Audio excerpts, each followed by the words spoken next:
Hello, everyone, and welcome to Car Takes Car Chats with Deborah and Joel and Crystal Rae. Crystal Rae. No one my turn was. For you folks who don't know Crystal Rae, she is this multi-talented, and I mean that in every possible way. Mm-hmm. She's an actor, she's a writer, she's a singer, puppeteer. She just does it what all. else do you do? Not math. Not math. That's why we like her. That's why we like her. Yeah. Because I'm not a math person either. But she currently has written this fabulous play called Tide that's playing in the Black Box at Ensemble Theatre, presented by On The Verge Theatre. And Jason Carmichael does an extraordinary job in this show. You're friends with Jason Carmichael, is that correct? Yes. So did you have him in mind when you wrote this? When I was first doing like the very first drafts, I was like, hey, can you read this for me? And Ensemble was so sweet to let me do like every single reading. Every version that has had a reading has been at Ensemble. Yeah. Oh, wow. But he's seen crackhead versions and terrible revisions, and he's like, I heard that he was getting pages every single day, which is what you do when you have a new work. It's your baby. It's such a perfect piece, Crystal. Thank you. Yeah, it is. And what you created is really, it's beyond. This sounds condescending in a way, but it seems beyond your years. Because it's so full. Where did you get the inspiration for this story? I had a coffee with another actor. His name is Sylvanus Latoisson. And he was like, I would like to be one of the fathers of the 4 little girls. Because we were pitching back and forth story ideas for me to write for him. And he said that, and I was like, what? Like, all of the light in the world. I was like, I'm sorry, can you say that again? And so he paid me $5 to start working on it, and he needed it in about 2 weeks. Wow. And I did not have it ready. But I was like, can I give you this $5 back and I just keep the idea? And he was like, keep the $5 and the idea. Oh my And I think that coffee was probably one of the best coffees I've had. So just sometimes hanging out with people who are smarter than you. Meant to be. Yeah. I've never seen you not without your notebook writing things down when people say, I have an idea, or I heard this, or that reminds me of that. You take that book out, you're constantly writing. Oh, because I don't trust my brain to hold anything. I see a butterfly and everything else is gone. Because you were a writer, and that's a very writerly trait to get it all down.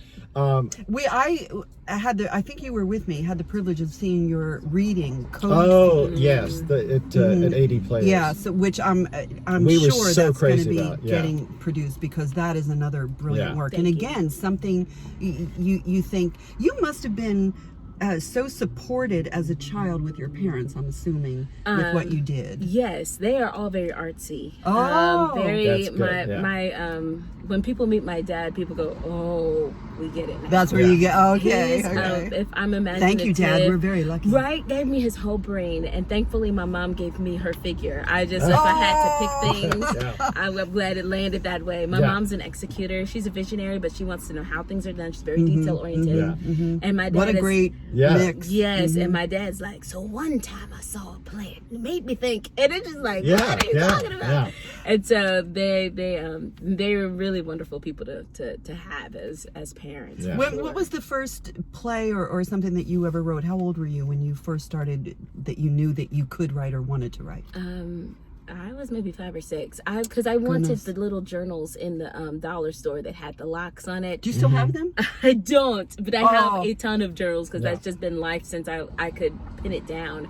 And I remember a very specific Christmas, I asked for a typewriter. And it was just it was terrible, but I loved it. I was like, I'm gonna write a novel, and I'm gonna write. And my poor parents listening to clickety clack, and just it didn't need paper. To be honest, I didn't know paper was a requirement. I was writing my novel without the paper.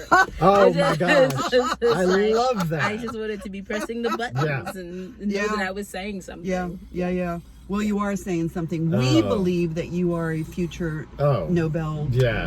Pulitzer. I'm sorry, Pulitzer. Well, maybe Nobel. That's very kind. Either way. We think, and certainly a Tony is in your future. You're that brilliant. You're that prolific. Yeah. You're a very individual voice. It's so full. And I love that, because I know faith informs your work a lot, and it's so full in Tide. I mean, it's just the whole thing feels like just an old school parable in so many ways, and it's just gets you. It's absolutely beautiful. Is there anything that you would like to say? Anything that's upcoming? What you want people to know about you, or anything that's in the works? Depending on when you watch this, October 29th. Oh, thank you. I know it's getting We're burning up in the car. Rep in Houston, Texas, October 29th. I had the privilege of producing my friend's new work. It's called Elijah Broke the Gate. Say that again louder. We have just like a method. My friend's new work, October 29th, will be at Midtown Arts Center. And it's called Elijah Broke the Gate, and it's speaking to child loss, and it's monologues of women who've experienced it and fathers who've experienced it along with their wives, but then the triumph of the hope. It is that's what's in all of your work, is the hope that you don't give up. That seems almost like it could be a sister of Tide in some ways. Yes, it's very heartfelt, and the cast is fabulous. I don't know if you got a chance to see the Lawsons, but Lakeisha we did. Lakeisha Randall, who is the lead in that, has said yes to participate. Oh, yay! Oh, another good get. See, people are going to start saying yes to you no matter what. They won't even have to read it. Yeah, I'm just grateful. And KB, who is also part of the Lawsons, has also said yes to participating in it.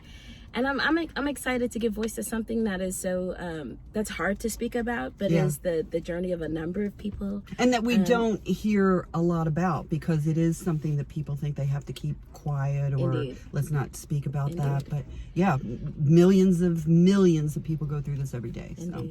So that's the 29th, and then of course I'm working on a puppetry show that talk about reading. How did you get into puppetry? Because it's like Sesame Street. I know that you have a specific audience. Saving Savant is a black character. I think are they all black characters? Yes. Okay, so it's to one.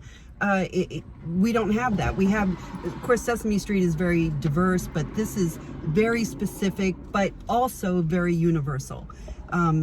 Fabulous. I've seen she has a YouTube Saving Savant channel, which I encourage you to look at. Yeah, I haven't seen that yet. Check that out. Good. So good. Yeah. Well, thank you for the kind words. I got into it because I hate to say the C word, but COVID hit. I had already bought puppets for my classroom. I'm a theater teacher. Yeah. And she does it all. I enjoyed puppets, but I didn't know I was going to love puppets until I couldn't work with actors. I had been wanting to delve into film. Talk about things happening for a reason. Yeah. Right. Yeah. And I knew I loved the stage, and that was good. And that's my degree, but film has been very scary place for me, because it's new. It's not something I've worked on all my life. And so I was like, well, I'll start practicing over the summer. And then there wasn't a summer I could practice with other people, because we were all in our homes. Right. And I was like, well, I got these puppets, so let me and I'm out there in the middle of the park filming things and talking, and I'm like, check it out. It's really phenomenal. It's really something special. Saving Savant. And you go into you have incarcerated kids that you... I do. What do you do with that? Also civic minded. Hello. Does it all. The company Brave Theater Co. It's headed by Troy Scheid. Oh right. She called and was like, hey, we've got an opportunity to do a puppetry workshop in the juvenile detention centers. Are you interested? And I was like, oh my gosh. Yeah. Wonderful. I did get a little jumpy in my stomach when those doors clanged behind me, because I'm a short adult. And so I was like, I hope they don't confuse me for one of the kids. Right. You know, like all the things that happen in your head when you're just doing something new. Something new, something fearful. Yeah. But when they got in there and finally just kind of breathed in that this was going to be a new experience, and that they could put aside whatever labels they had at the moment and just be kids with puppets. Oh, that's so great. I mean, 15, 16, 17-year-old boys with puppets and I love doing their voices and tapping into creativity. You're a voice for good. Yeah. Crystal Rae. You're so good that I always call you Crystal Rae. I never just call you Crystal. Thank you. It's like Ray Charles. You never just say, oh, I saw Ray. You go, no, it's Ray Charles. Well, and what I love is they're both your name and your last name are both terms for light. and that's you. Yeah. That is you. Thank you. Yeah. The parents did good. You All right, we're gonna- absolutely. absolutely. And before we bake to death, we're gonna. I know. I'm so red right I'm now. so sorry. But it's not. If anybody wants to donate a really good car to us, you just let us know. That's right. Subscribe to Yeah. this channel.